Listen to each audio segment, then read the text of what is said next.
মহাপুৰুষ মাধৱদেৱেও কৈছে যে হে জিভা সদাতুৰ মধুৰসে প্ৰিয় মাত্ৰ জানতই ৰসৰ সাৰ।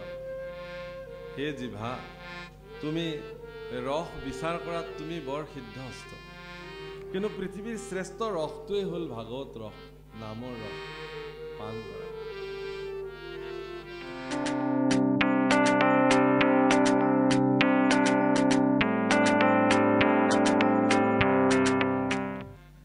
একবাৰ হৰি বল মন ৰচনা, মানৱ দেহেৰ গৌৰৱ কইৰনা।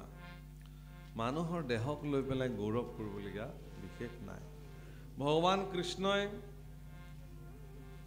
পদ্মজনী ব্ৰহ্মাক চতুশ্লোকত ভাগৱত প্ৰদান কৰিলে। ব্ৰহ্মাদেৱে সেই ভাগৱত তেওঁৰ মানস পুত্ৰ দেৱৰ্ষি নাৰদক দিলে। দেৱৰ্ষি নাৰদে সেয়া বেদব্যাসক প্ৰদান কৰিলে। বেদব্যাসে সেয়া শুকদেৱক দিলে। শুকদেৱে মহাৰাজ পৰীক্ষিতক দিলে আৰু সহস্ৰ সহস্ৰ ঋষিসকলক প্ৰদান কৰিলে। আৰু সেই আপাহতে আমি ভাগৱত কথা পাওঁ।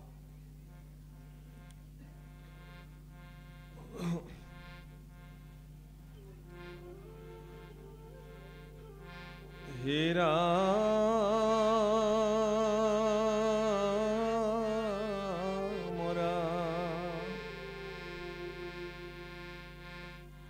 ৰাম যাক জানি মহাসুখে মূঢ় জনু তৰে,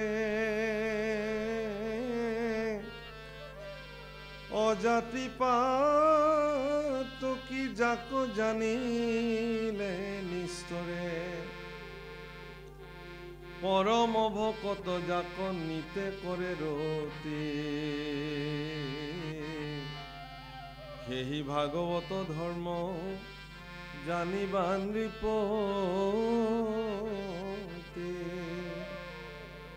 ভাগৱত ধৰ্ম মানে কিবা এটা নিৰ্দিষ্ট সংবিধানৰ মাজেৰে আপুনি যাব লাগিব এনে কথা নহয়, যে এনেকুৱা এনেকুৱা কঠোৰ নিয়ম আপুনি আজিৰ পৰা আমুক কৰিব লাগিব তামুক কৰিব লাগিব, এনেকুৱা কঠোৰ সংবিধানৰ মাজেৰে অতিক্ৰম কৰিলেহে যে ভাগৱত ধৰ্ম হ'ব এনেকুৱা কথা কিন্তু ভাগৱতত নাই। আমিবিলাকে কৰি পেলালোঁ, বনাই পেলালোঁ, সজাই পেলালোঁ এইবিলাক, যাৰ কাৰণে বহুত মানুহে আৰু এতিয়া ভয়ো কৰা হৈছে, বাপৰে ইমান নিয়মৰ মাজত যাব আমি নোৱাৰোঁ দেই, পাৰিলে আমি ভাগৱত ধৰ্ম এনেকৈ যেনেকৈ ভালে আছে এনেকৈ ভালে আছে, নাপাই নুচুবি নাযাবি নাখাবি। কোনে বা শৰাই সাজিছে, কোনে বা শৰাই সাজিছে, প্ৰসাদ বা আমি খাব পাৰিম নে নোৱাৰিম, আমাৰ ফৈদৰ বা ভকত হয়নে নহয় যিনে ভাগৱতত বহিছে। কোন বা এইবোৰ এমহীয়াই নে 11 দিনীয়াই, খুৰাই নে নুখুৰাই, মুণ্ডন কৰে নে নকৰে, ফুল দিয়ে নে নিদিয়ে, এইবোৰ ক'তো নাই প্ৰভুসকল, ক'তো উল্লেখ নাই এইবোৰ কথা, এইবোৰ আমি নিজে কৰি ল'লোঁ। মহাপুৰুষ শংকৰদেৱেও ক'তো সংবিধান লিখি থৈ যোৱা নাইতো মহাপুৰুষানত, তেওঁৰ সংবিধান কীৰ্তন দশম ঘোষা ৰত্নাৱলী, বাছ এই 4খনেই মহাপুৰুষীয়া সংবিধান, ইয়াত যি আছে সেয়াই। আমিবিলাকে কঠোৰৰ পৰা কঠোৰ, কঠোৰৰ পৰা কঠোৰ, একদম এনেকুৱা জৰি খৰপাক দিছোঁ ই সোনকালে ছিগি থাকে। সেইকাৰণে জৰি বতা মানুহে জানে, বেছি খৰপাক দিয়া জৰিডালো সোনকালে ছিগে, এডাল বেছি দিন নিটিকে পথাৰ। গতিকে প্ৰভুসকল, ভাগৱত ধৰ্ম হ'ল দৈনন্দিন নিত্য জীৱনত আপুনি কেনেকৈ সমৰ্পিত মনোবৃত্তিৰে ভগৱানৰ কৰ্ম কৰিছে, সেইটোহে ভাগৱত ধৰ্ম। মই উদাহৰণ এটা দিওঁ, একে ৰাক্ষস কুলৰ হোৱাৰ পিছতো প্ৰহ্লাদে কিন্তু ভক্তৰ তালিকাত নপৰিলে, বিভীষণ কিন্তু ভক্তৰ তালিকাত পৰিলে। আৰু একেই আপোনাৰ একেটা বংশৰে হোৱাৰ পিছতো পিতামহ ভীষ্ম বৈষ্ণৱ হ'লগৈ আৰু বিদুৰ ভক্তৰ তালিকাত পৰিলে। ত্যাগ কেনেকুৱা জানে প্ৰভুসকল, ভক্তসকলে ভগৱানৰ কাৰণে। বিভীষণক যিদিনাখন ৰাৱণে গোৰ মাৰি একদম পেলাই দিছিলে, ইমান ওখ সিংহাসনৰ পৰা বাগৰি বাগৰি বাগৰি বাগৰি তলত পৰিছে, আৰু গোটেই ৰাক্ষস সভাসদ বীৰবিলাকে আত্মহাস্য কৰি হাঁহিছে খিলখিলকে। এনেকুৱা অপমান তেওঁৰ জীৱনত প্ৰাপ্তি হৈছে বিভীষণৰ, ভাবিব নোৱাৰে। সকলো ৰাক্ষস সভাসদবিলাকে তেওঁ হাঁহিছে, খুব তাচ্ছিল্য কৰিছে। তাৰ পিছতো পৰম বিনম্ৰভাৱে বিভীষণে তেওঁৰ জ্যেষ্ঠ ভাতৃ ৰাৱণক কৈছে যে হে দাদা, মই কিন্তু তোমাৰ শত্ৰু নহয়, মই তোমাৰ উপকাৰী মিত্ৰ, মই তোমাৰ ভাতৃ অনুজ। তুমি এগৰাকী সৰ্বশ্ৰেষ্ঠ ৰজা হৈ থাকা, শক্তিশালী ৰজা হৈ থাকা, লংকাক সুন্দৰকৈ পৰিশাসন কৰা, এইটো মোৰ বাঞ্ছা। সেইকাৰণে মই কৈছোঁ যে লংকাৰ কাৰণে যিটো ভয়ানক কৰ্ম তুমি কৰি থৈ দিছা, যিটো বেমাৰে লংকাক এদিন শেষ কৰি পেলাব, সেই বেমাৰটোৰ তুমি চিকিৎসা কৰা। বেমাৰটো কি লগাইছে? যে প্ৰভু ৰামচন্দ্ৰৰ ধৰ্মপত্নী সীতাক তেওঁ অপহৰণ কৰি আনি লংকাত থৈ দিছে। গতিকে মই তোমাক পৰামৰ্শ দিওঁ, হে দাদা, তুমি শান্তি সীতাক আই জানকীক তুমি প্ৰভু ৰামৰ দুখানি অভয় চৰণত সমৰ্পণ কৰি নিজেও তুমি আশ্ৰয় লোৱাগে। তোমাক আৰু ৰামে কেতিয়াও একো নকৰে। এই কথাত ইমান ক্ৰোধান্বিত হৈ গ'ল ৰাৱণ যে পাৰিলে বিভীষণক তাতেই হত্যা কৰে। এতিয়া তেতিয়া কি কৰিছে? তেওঁ গুচি আহিছে। চিৰদিনৰ কাৰণে স্বৰ্ণময়ী লংকাৰ যি আশা, স্বৰ্ণময়ী লংকাৰ প্ৰতি থকা তেওঁৰ যি মমতা, সকলো পৰিত্যাগ কৰি তেওঁ প্ৰভু ৰামৰ ওচৰলৈকে গুচি আহিছে। আৰু কোনোবাই খবৰ দিছে প্ৰভু ৰামক যে লংকেশ্বৰ ৰাৱণৰ কনিষ্ঠ ভ্ৰাতা অনুজ বিভীষণ তোমাৰ লগত আহিছে। ৰামচন্দ্ৰই প্ৰথম দেখাতেই বিভীষণক হে লংকেশ্বৰ স্বাগতম এই বুলি সম্বোধন কৰিছে। বিভীষণে ভাবিছে লংকেশ্বৰটো অহা নাই মোৰ লগত, মইহে আহিছোঁ। লংকেশ্বৰটো দাদায়েকক কয় ৰাম, যিজন লংকাৰ অধিপতি তেওঁক লংকেশ্বৰ বুলি কয়, কিন্তু প্ৰভু ৰামচন্দ্ৰই বিভীষণক লংকেশ্বৰ বুলি সম্বোধন কৰিছিল। হে লংকেশ্বৰ সুস্বাগতম। কৈছে মোক লংকেশ্বৰ বুলি ক'লে যে প্ৰভু? কৈছে মই ক'লো আৰু তোমাক। ক'লো মানে কি? প্ৰভুৰ মুখেৰে ওলাল মানে আজিৰ পৰা তুমি লংকেশ্বৰ। লংকাপতি ৰাৱণ নিধন হোৱাটো নিশ্চিত, গতিকে ইয়াৰ পিছত তুমিয়ে লংকাৰ ৰজা হ'ব লাগিব। আজিয়ে তেওঁক লংকেশ্বৰ হিচাপে অভিষেক কৰি ৰাখিলে ৰাম, আৰু অভিষেক কৰি ৰাখিছে। সেই বিভীষণে যেতিয়া ভগৱান ৰামচন্দ্ৰ যুদ্ধ কৰিবলৈ যায়, ৰণাংগনত যেতিয়া খালী ভৰিয়ে ৰামচন্দ্ৰ তপ্ত বালিত খোজ কাঢ়ি কাঢ়ি গৈছে, বিভীষণে কান্দিছে। খুব মনে মনে লুকাই লুকাই কান্দিছে, কোনেও নেদেখাকে। তেওঁৰ দুখ এইটোৱেই যে হে প্ৰভু, তোমাৰনো ইমান বিচিত্ৰ লীলা।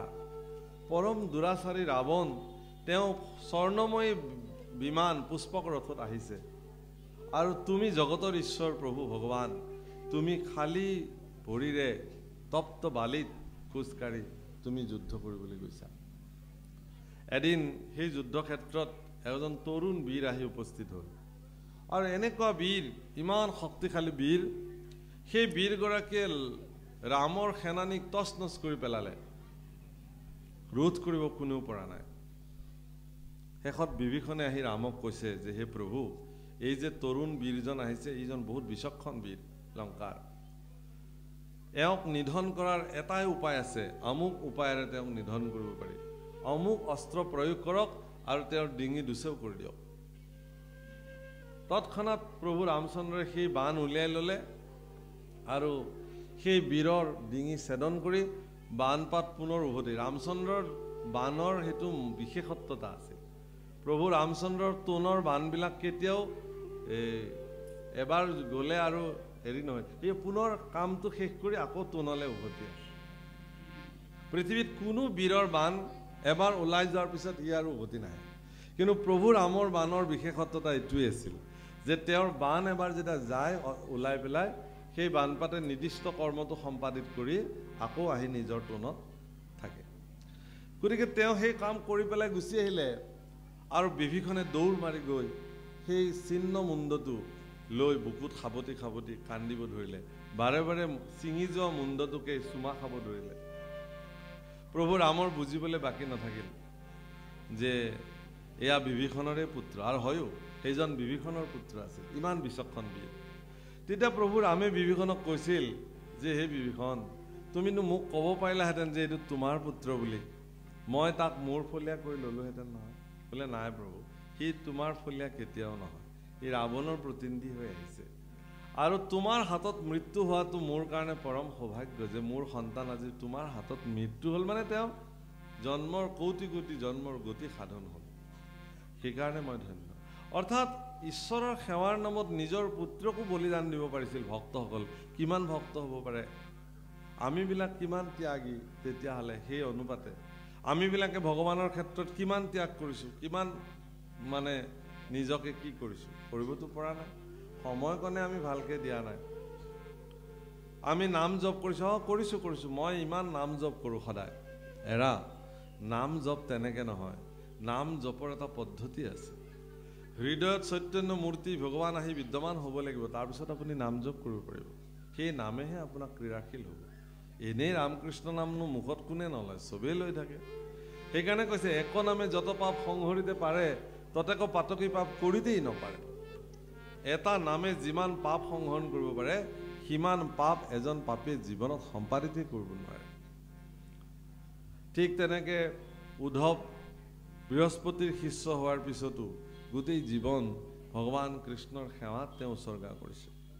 আৰু সদশেষত ভগৱান কৃষ্ণৰ আজ্ঞা লৈ ভক্তি বিস্তাৰ কৰিবৰ কাৰণে 4 যুগতে তেওঁ কৰ্ম সাধন কৰিছে। ইমান ভগৱানৰ আজ্ঞাবাহী এওঁলোক ভক্ত, ভগৱানৰ কাৰণে এওঁলোকে বিভিন্ন কৰ্ম সাধন কৰিব পাৰে।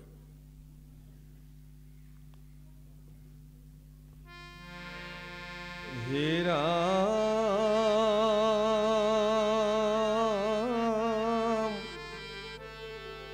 কৰে যিটো ভাগৱত ধৰ্ম কয়াশ্ৰয়, কদাচিতো তাৰ আৰু পাপ নাহি ভয়। কৰ্ম নকৰিও যে সমস্ত পুণ্য ফল, আপুনি উপজে দেখা ভকতিৰ বল। আন ধৰ্মে মন্ত্ৰ তন্ত্ৰ ছিদ্ৰ বহু হয়, ভাগৱত ধৰ্মে নাহি শিষ সংশয়। শুনিও কম ভাগৱত ধৰ্ম আছে যত, কৰিব বেকত আজি তোমাৰ আগত।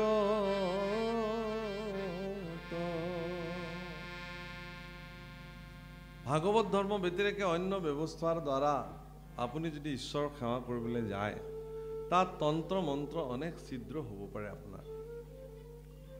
কিন্তু ভাগৱত ধৰ্ম এনেকুৱা এটা সহজ সৰল ধৰ্ম যে কেৱল ঈশ্বৰৰ সেৱাত নিজক সমৰ্পিত কৰি ঈশ্বৰৰ গুণানুকীৰ্তন কৰিলেই সকলো সম্পাদন হৈ যায়। ইয়াত আৰু বেলেগ একো প্ৰয়োজন নাই, কোনো দ্ৰব্য বস্তু বিধি ব্যৱস্থাৰ প্ৰয়োজন নাই। আজি যে আমি এইবিলাক কৰিছোঁ ব্যৱস্থা, এইবিলাক পাৰম্পৰিক দেখা দেখি কৰিছোঁ। শৰাই সাজিব লাগে, গুৱাপান দিব লাগে।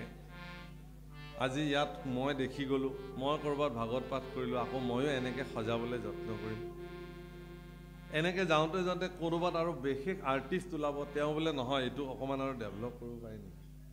গতিকে এনেকৈ বস্তুবিলাক গৈ থাকে। এইবিলাক ইহ জগতৰহে, বৈকুণ্ঠৰ ব্যৱস্থা নহয়। বৈকুণ্ঠৰ ব্যৱস্থা বেলেগ। বৈকুণ্ঠৰ ব্যৱস্থা প্ৰথমতে আপুনি নিজক সাত্বিক আৰু শুদ্ধ কৰিব লাগিব। তাৰপিছত আপুনি ঈশ্বৰৰ ওচৰত সমৰ্পিত হৈ গুৰু সেৱাৰ মাধ্যমেৰে ভগৱানৰ গুণানুকীৰ্তন কৰিব লাগিব। সেয়া য'তেই যেনেকৈ কৰে তাতেই ভগৱান আহি সেই কৃষ্ণ কথা শ্ৰৱণ কৰিব। এইবিলাক আমি এটা পৰিৱেশ আৰু বাতাবৰণ নিৰ্মাণ কৰিবৰ কাৰণে, এটা শুদ্ধ বা সুন্দৰ পৰিৱেশ এটা নিৰ্মাণ কৰিবৰ কাৰণে আমি এইবিলাক কৰোঁ। ইয়াৰ বেলেগ হেৰি নাই। মূল কথাটো হৈছে কি, অন্তঃকৰণে আপুনি ভগৱানক সেৱা কৰিব পাৰেনে? নোৱাৰে। যদি অন্তঃকৰণে ভগৱানক সেৱা কৰিব নোৱাৰে, তেতিয়াহ'লে কিন্তু সেই সেৱা ভগৱানে কেতিয়াও গ্ৰহণ নকৰে। ও শুনা সভাসদ পদ কৰিয়া প্ৰবন্ধ, নৱসিদ্ধ কথা এইটো দ্বাদশ একাদশ স্কন্ধ ৰাম ঘূৰ কুলি যুগে ইষে তৰণ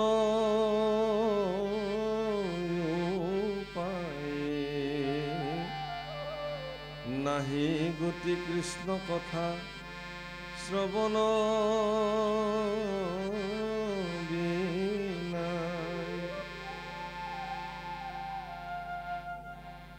ঘোৰ কলিযুগত তৰণৰ একমাত্ৰ উপায় হ'ল শ্ৰৱণ, কৃষ্ণ কথা শ্ৰৱণ।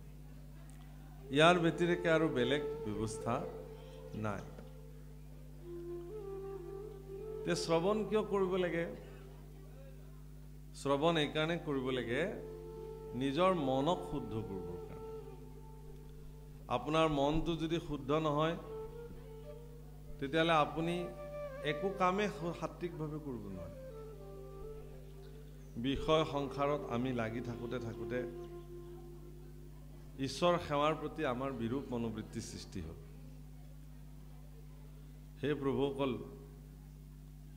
আপুনি চাব যে আমি প্ৰত্যেকেই গৃহ সংসাৰ পাতিছোঁ, সন্তান সন্ততি জন্ম দিছোঁ।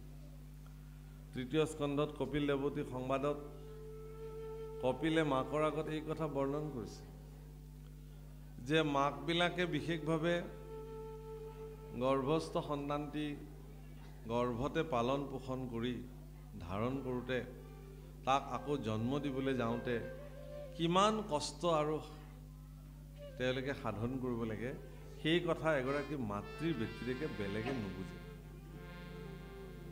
কেৱল মাতৃহে, এগৰাকী মাতৃহে এই কথা বুজে, বেলেগে এই কথা অনুভৱ নকৰে। মই অলপতে আজি আমি ইয়াত পাইছিলোঁ যে দেৱৰ্ষি নাৰদে কৈছে যে পুত্ৰ আগমনে পিতৃৰ মহা যেন সুখ। গতিকে পুত্ৰসকলৰ আগমন পিতৃসকলৰ কাৰণে যেনেকৈ সুখ, মাতৃসকলৰ কাৰণে যেনেকৈ সুখ, সন্তান সন্ততিৰ সৎকৰ্মৰ দ্বাৰা পিতৃ মাতৃসকলে জীৱনত সুখ প্ৰাপ্তি হয়। আৰু সন্তান সন্ততি যদি অসৎ কৰ্ম সাধন কৰে তেতিয়াহ'লে সেই কৰ্মৰ দ্বাৰা সেই সন্তানৰ অপকৰ্ম পিতৃসকলক সৰ্বদা দূষিত কৰে, মাতৃসকলক সৰ্বদা দূষিত কৰে। তেতিয়াহ'লে সন্তান সন্ততিক এই শিক্ষা কোনে দিব? কোনখন বিশ্ববিদ্যালয়ে দিব? কোনটো কোৰ্চত আছে? কোনো কলেজত, কোনো বিশ্ববিদ্যালয়ত দিয়া হয় জানো? ক'তো দিয়া নাই। আমাৰ বিশ্ববিদ্যালয়সমূহ, আমাৰ যিবিলাক শিক্ষা ব্যৱস্থা বৰ্তমান প্ৰৱৰ্তি আছে, এই শিক্ষা ব্যৱস্থাই আমাক কেৱল ধন ঘটাৰ যন্ত্ৰ হিচাপে গঢ়িবৰ কাৰণেহে প্ৰয়াস কৰিছে। আৰু আমি পিতৃ মাতৃও সদায় এইটোৱেই ভাবোঁ যে ধন ঘটিব লাগে আমাৰ ল'ৰা ছোৱালী, বাছ ইমান। কিহৰ কাৰণে ধন ঘটিব লাগে?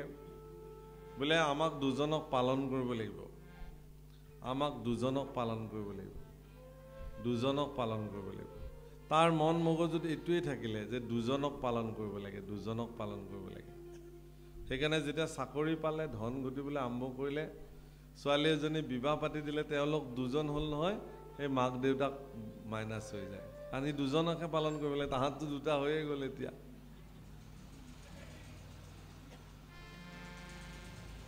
সেইকাৰণে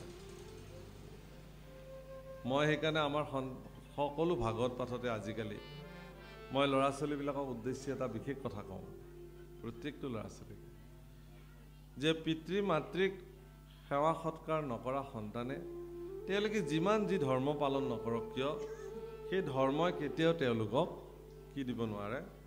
পৰম প্ৰাপ্তি কৰাব নোৱাৰে। কিয় নোৱাৰে? এইকাৰণেই নোৱাৰে যে পিতৃ মাতৃ আদি গুৰু, পিতৃ মাতৃৰ সেৱা অবিহনে সন্তান সন্ততিয়ে অন্য সেৱা কৰিব গ'লে সেই সেৱাৰ ফল ভগৱানে তেওঁলোকক নিদিয়ে। এটি সন্তান শিশু এটিক মাকে ডাঙৰ কৰোঁতে শৰীৰত প্ৰচণ্ড জ্বৰ হয়, শৰীৰ চুব নোৱাৰি উত্তাপ হয়। সেই উত্তাপ মাকে খানি খানি গাত ল'ব খোজে। হে ভগৱান, শিশুটিক নিষ্কৃতি কৰা, শিশুটিক ৰোগৰ পৰা মুক্ত কৰা। তাৰ কাৰণে গোটেই নিশা টোপনি নমৰাকৈ কিমান ৰাতি উজাগৰি কটাব লগা হয় পিতৃ মাতৃয়ে। এগৰাকী এহাল দম্পতীৰ বিবাহৰ পিছত কিবা হয় নহয় মই নাজানো, কিন্তু সুখ নিদ্ৰাৰ পৰা সিদিনাখনৰ পৰা তেওঁলোক বঞ্চিত। কিন্তু বিয়াৰ আগতেই যি শুই ল'লে, ভালকৈ শুই ল'লে, মাতিলেও সাৰ নাপাওঁকৈ, তাৰপিছত কিন্তু সুখে শুব নোৱাৰে। ল'ৰা ছোৱালীৰ কাৰণে বিশেষকৈ নোৱাৰে, সন্তান সন্ততিৰ কাৰণে। গতিকে যি সুখ নিদ্ৰাক পৰিত্যাগ কৰি পিতৃ মাতৃয়ে সন্তান সন্ততিৰ কল্যাণৰ কাৰণে কৰ্ম কৰে, আৰু সেই পিতৃ মাতৃ যিদিনাখন বৃদ্ধ হৈ বেমাৰৰ ৰোগগ্ৰস্ত হৈ যায়, কেকাই থাকে, তেতিয়া সন্তানে ধমকি দিয়ে, অলপ মনে মনে থাক, নিজেও নোখোৱা, আমাকো শুবলৈ নিদিয়, আমাকো শুবলৈ নিদিয়া, নিজেও নোখোৱা। মইতো ভাবোঁ এনেকুৱা সন্তান জগতত আছে, নিশ্চয় বহুত আছে, মই নাই বুলি নকওঁ, মই নিগেটিভটো কেতিয়াও নাভাবোঁ। আৰু মোৰ জীৱনত মই দেখিছোঁ, আকৌ মোৰ জীৱনত মই এনেকুৱা সন্তান দেখিছোঁ যে বৃদ্ধ মাতৃক কেঁচুৱা যেনেকৈ আলপৈচান ধৰে তেনেকৈ ৰাখিছে। সৰু ল'ৰা ছোৱালীক যেনেকৈ ৰাখে, বহুত বয়স হৈ গৈছে মাকৰ, একদম তেনেকুৱাকৈ আলফুলে ৰাখিছে, আলফুলে, গমেই পোৱা নাই। মানে সন্তানটো যেনেকৈ কান্দাৰ লগে লগে মাক দৌৰি যায়, ঠিক তেনেকৈ মাকৰ এটা মাত শুনাৰ লগে লগে সন্তান দৌৰি যায়, এনেকুৱা ব্যৱস্থাৰে মাকক বৃদ্ধ অৱস্থাত পালন পোষণ কৰা সন্তানো এই জগতত আছে। গতিকে পিতৃ মাতৃক সেৱা, প্ৰভুসকল, জীৱনত আপুনি অনেক সুখ সমৃদ্ধি জীৱনত প্ৰাপ্তি হ'ব, কিন্তু পিতৃ মাতৃৰ সেৱাৰ দৰে সুখ পৃথিৱীত ক'ত পাব? ভগৱানেও সেইটোৱে কৈছে যে তেওঁলোকৰ মাধ্যমেৰে তোমালোকে মোৰ ওচৰলৈকে আহা, সেইটো কৈছে।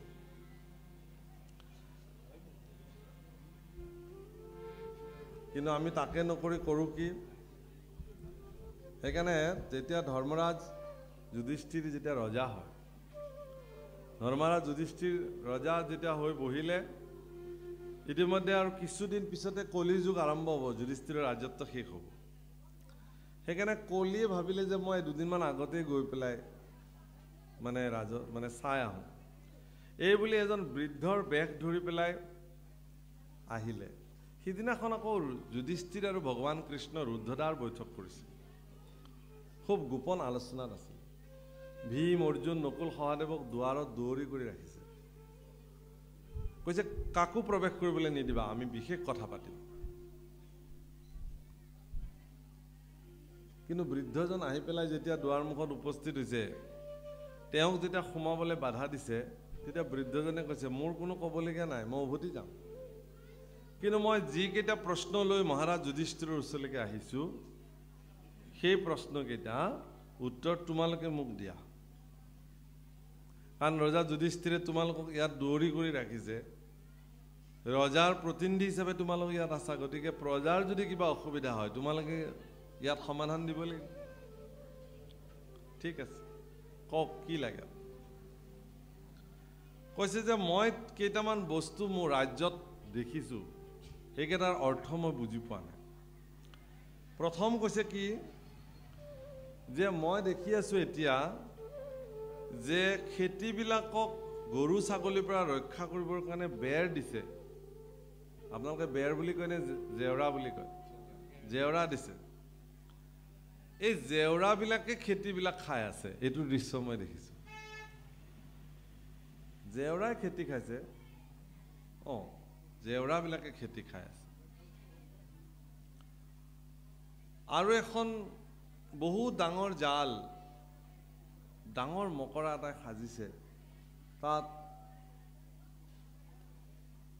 ডাঙৰ ডাঙৰ যিবিলাক জীৱ জন্তু, শক্তিশালী জীৱ জন্তুবিলাকে তাত ফচিছে, কিন্তু বৰ দুৰ্বল জীৱ জন্তুবিলাকে কিন্তু তাত ফচা নাই, তাহাঁতে ধুনীয়াকৈ জোকাৰ মাৰি ওলাই গুচি গৈছে। তাত সিহঁতে ডাঙৰ ডাঙৰ শক্তিশালী জীৱবিলাকে জালখন ছিগিব পৰা নাই, কিন্তু মানে কম শক্তিশালী জীৱবিলাকে সেই জালখন ছিগি ছিগি ধুনীয়াকৈ তাৰ পৰা ওলাই পাৰ হৈ গৈছে।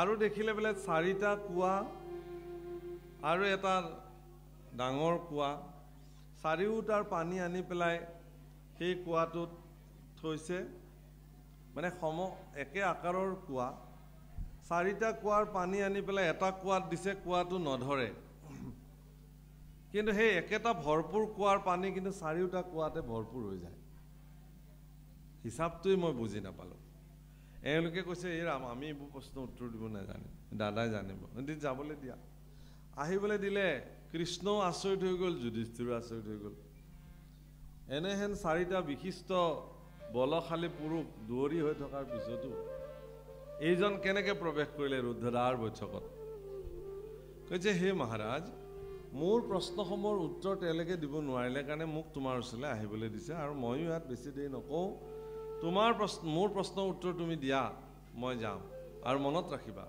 যদি মোৰ প্ৰশ্নৰ উত্তৰ তুমি দিব নোৱাৰা তেতিয়াহ'লে মই যি বিচাৰিম তাকে তুমি দিব লাগিব প্ৰশ্নকেইটা যুধিষ্ঠিৰৰ আগত নিবেদন কৰা হ'ল যুধিষ্ঠিৰে ক'লে যে মোৰ হাততো এই প্ৰশ্নৰ উত্তৰ নাই তেতিয়াহ'লে মই যি বিচাৰিম দিয়া বোলে কওক কি লাগে বোলে এদিনৰ কাৰণে তোমাৰ সিংহাসনখনত বহিব খোজো মই এদিনৰ কাৰণে গতিকে এদিনৰ কাৰণে তেওঁ যেতিয়া বহিব খুজিছে সেই এদিনৰ কাৰণে তেওঁ বহুৱাইছে অৰ্থাৎ কলিয়ে এদিনৰ কাৰণে অৰ্থাৎ কলিকাল নপৰোঁতে কলিয়ে দাপৰ যুগতে এদিন ৰাজসিংহাসনত বহি থৈ গৈছে তেওঁৰ প্ৰভাৱ তেওঁ দি থৈ গৈছে তেওঁ যোৱাৰ পিছত ভগৱান কৃষ্ণক যুধিষ্ঠিৰে সুধিছে যে হে প্ৰভু এই মানুহজনৰ যিটো প্ৰশ্ন এই প্ৰশ্নটো মই বুজি নাপালোঁ তোমাৰ হাতত ইয়াৰ উত্তৰ আছেনে কৃষ্ণ পুৰুষে কৈছে তুমি প্ৰথমতে জানি থোৱা যে এই মানুহজন কোন মানুহ কৈছে কোন তেতিয়া তেওঁ কৈছে যে এই মানুহজন সাধাৰণ মানুহ নহয় স্বয়ং কলিয়ে আহি পেলাই তোমাক পৰীক্ষা কৰি থৈ গ'ল বোলে এইকেইটা কি কথা বোলে এইকেইটা কলিৰ যুগৰ মুখ্য চৰিত্ৰ হ'ব আৰু সেই চৰিত্ৰসমূহ ইতিমধ্যে আৰম্ভ হৈ গৈছে জগত কলিৰ প্ৰভাৱ ইতিমধ্যে অৰ্থাৎ কলিৰ এনেকুৱা প্ৰচণ্ড প্ৰভাৱ যে সি নপৰোঁতেই তাৰ প্ৰভাৱ আৰম্ভ কৰি দিছে বোলে কি এইবিলাক চৰিত্ৰ বোলে কলি যুগত এনেকুৱা যুগ এটা হ'ব যিটো যুগত আমি বৰ্তমান বসতি কৰি আছো যে ইয়াত ৰক্ষকে ভক্ষক হ'ব যাক আমি ভাবিম যে এওঁৱে আমাক নিৰাপত্তা দিব তেৱে নিজে আমাক ভক্ষণ ৰক্ষকে ভক্ষক আপুনি কাক ভৰসা আৰু কলিৰ যুগত যিখন মায়াৰ জাল এই জালখনত বৰ পণ্ডিতসকল কিন্তু ইয়াৰ পৰা নিষ্কৃতি নাপাব কিন্তু সাধাৰণ মানুহবিলাকেই কেৱল ভগৱানৰ নাম লৈ নিৰ্বলী হোৱাৰ পিছতো তেওঁলোকে কিন্তু এই জালত ফচি নাথাকে অৰ্থাৎ মায়াৰ কলিৰ যুগত মায়াৰ জালত বৰ পণ্ডিতবিলাক ফচি থাকিব কলিৰ যুগত আৰু সহজ সৰল মানুহবিলাক সাধাৰণ মানুহবিলাকে তেওঁলোক নিষ্কৃতি বোলে এইটো কোৱাটোৰ কথাটো বোলে সেইটো কলিৰ যুগৰ বিশেষ চৰিত্ৰ এজন পিতৃয়ে আঁঠুৰ মূৰত চুৰিয়া পিন্ধি কান্ধত নাঙলখন লৈ 4টা ল'ৰাক খুৱাই ধুৱাই ডাঙৰ দীঘল কৰি পঢ়াই শুনাই এজনক ডাক্তৰ বনালে এজনক ইঞ্জিনিয়াৰ কৰিলে এজনক প্ৰফেচাৰ বনালে এজন ব্যৱসায়ী হ'ল এজনৰ প্ৰায় হ'ল গোটেইখিনি এতিয়া এই 4জনে এজন পিতৃক পোষণ কৰিব নোৱাৰে নাতে তেওঁলোকৰ কাম কথা কৈছে ডাক্তৰে কৈছে বোলে গোটেইকেইটা ভায়েক বহিছে দেউতাক মাকক পুহিবলৈ 3 মাহ ভগাই লৈছে 3 মাহ মই ৰাখিম 3 মাহ তই ৰাখিবি 3 মাহ তই ৰাখিবি আৰু দুৰ্ভগীয়া পিতৃ মাতৃয়ে কেলেণ্ডাৰ চাইজ ডেইলি কেলেণ্ডাৰত চিন দি জীৱন কটাব লাগে আজি এটা দিন গ'ল 3 মাহ হোৱাৰ আগত আগদিনাই টালি টোপোলা বান্ধিব লাগে এইবাৰ আকৌ কোনজনে বা নিবলৈ আহে তেওঁ তাতে গৈ 3 মাহ থাকিব লাগে তেওঁলোকে আকৌ কেলেণ্ডাৰ দাগ দি আছে কোনদিনা 3 মাহটো শেষ হয় নাই এতিয়া আকৌ অমুকক মই বুজাটো দিব পাৰোঁ সৰু মানে ই বৰ হেৰি হেন তেন কিয় এনেকুৱা হ'ব লাগিছিল নেকি যে নাই নাই মোৰ পৰা কোনো যাব নোৱাৰে মই ডাঙৰ গতিকে জ্যেষ্ঠ হিচাপে পিতৃ মাতৃ মোৰ তাতে থাকিব তোমালোকে মোৰ তাতে খবৰ ল'বলৈ আহিবা তেওঁ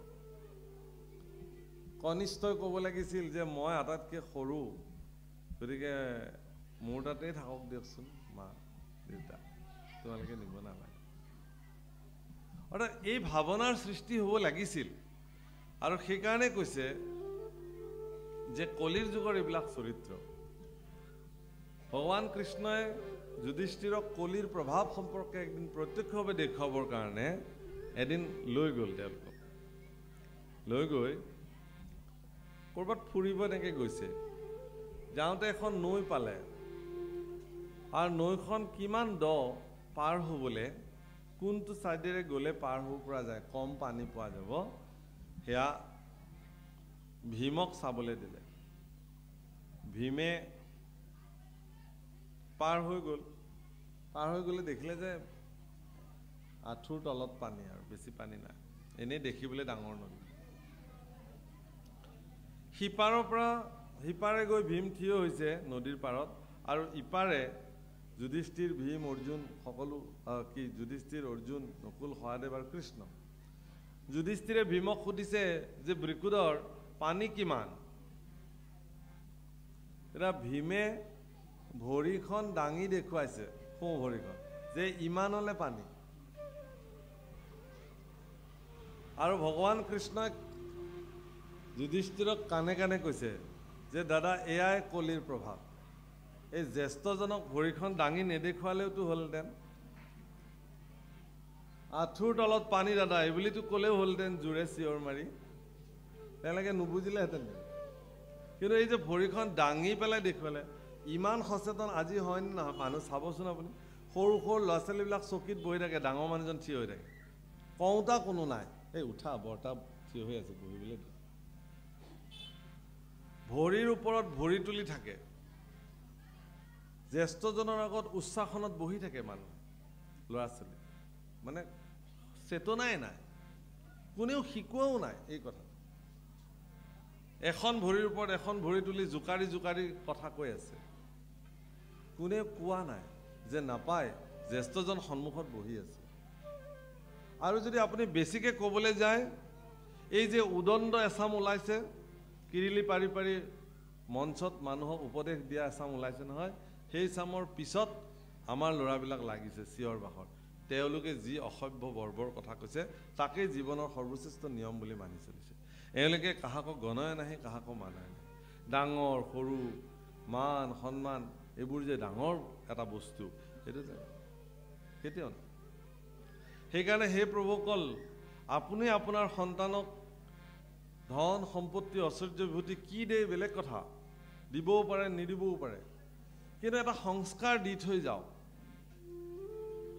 এটা সংস্কাৰ দি থৈ যাওক সংস্কাৰটো বহুত ডাঙৰ বস্তু একেলগে 10জন ল'ৰা ৰাস্তাৰে খোজকাঢ়ি গৈ আছে তাতে কিমানজন সংস্কাৰী ঘৰৰ ল'ৰা আছে জনাই তাতেই বিবেচনা কৰি উলিয়াই দিয়ে কথা সুধিলেই ওলাই পৰিব আহি ঘৰত বহিব দিওঁতেই ওলাই পৰিব কিমান সংস্কাৰী ঘৰৰ ল'ৰা আছে এটা ল'ৰাই তাৰ চৰিত্ৰৰ দ্বাৰা এজনী ছোৱালীয়ে তাৰ চৰিত্ৰৰ দ্বাৰা স্বভাৱৰ দ্বাৰা তেওঁৰ পৰিয়ালটোক প্ৰতিনিধিত্ব কৰে আৰু মানুহে বুজি পায় যে এইখন ভাল ঘৰৰ ল'ৰা সৎ ঘৰৰ ল'ৰা ছোৱালী আৰু সেইটো আচলতে আমি কৰিব লাগে শিকাব লাগে আৰু সেইটোৰ কাৰণে একমাত্ৰ উপায়টো হ'ল কোনোবা সামৰ্থ্য সৎগুৰুৰ ওচৰত আপোনাৰ ল'ৰাক আপুনি সমজাই দিব লাগে শৰণ দিব লাগে ধৰিও কুমাৰৰ কালে ভাগৱত ধৰ্ম সৰু কালতেই ভাগৱত ধৰ্ম প্ৰদান কৰিব লাগে